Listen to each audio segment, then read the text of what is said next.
So uyu munsi none niba uri addicted ku kintu reka dore ku itabi n'inzoga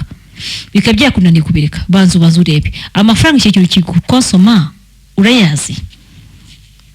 kigutera ipfunwe no mu bantu kuko iyo utakinyweye ubura amahoro naho kukinywera ukajya kwihishahisha nabyo ubwabyo birakubangamira kimaze kugutanya n'abantu benshi abantu bagenda bakuvuga cyagutanyije n'umuryango abantu bagucitseho inshuti zagucitseho why can't you stop it kuko icyo kintu utagihagarika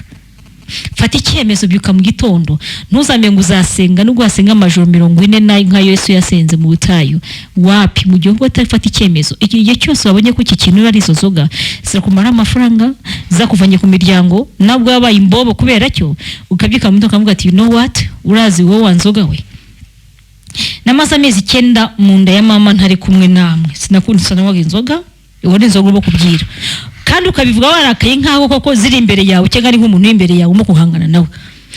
umva nzoga we namaze amezi 9 mu nda ya mama ntari kumwe namwe nyuma yaho namaze indi myaka myinshi ngiye nyine nawe ubuzima bwinshi ndihangana ndastruggling mbucamo ni gute mugiye kumbera ikigeragezo kuva uyu munsi wa none ntabwo uzongera kubanywa niba ari ugupfa nzapfe ariko ari inzoga ari itaba ari iki ari ubusambanyi ndabisezereye iki byibi kizaturike ugafata icyemezo n'umutima wawe kandi fashe icyemezo ne mpamvu muri gimavuga ngo tera intambwe imwe 99 nizo Uwiteka wafashe icyo cyemezo ubwawe my dear ibindi byose birakoreka ariko handi byuka mu gitondo ngo yangurika someho gakeyo ngo nanywaga amacupa 5 ngo kanywa 3 fata icyemezo na wa 5 uyu mu ejo nibyangu usome akakarahuri kuko numva n'ingaruka zabyo uzagira ariko nukubikora uzi neza ko n'ingaruka bizakugiraho uzangana nazo reka mere nk'umurumogi umumwe y'urumogi abenshi arunwa yumva ko rumuhaswengi rumumunezero iyo aruretse hari byinshi byangirika ari apeti wa munezero umuhaga kumva kushize wagatangiye kurakazwa n'ubusa niba yajyaga musarani neza bikanga kamari yari constipe ni kuvuga ngo ugomba kubireka uzi neza ko ugomba guhangana n'ingaruka bizakuviramo uko zimeze ko siko uri umugabo kandi a man have to fight umugabo ugomba guhangana cyari cyo cyose yaba ari mu mahwa mu nzira zizitana ugomba kuzicamo kuko you are a man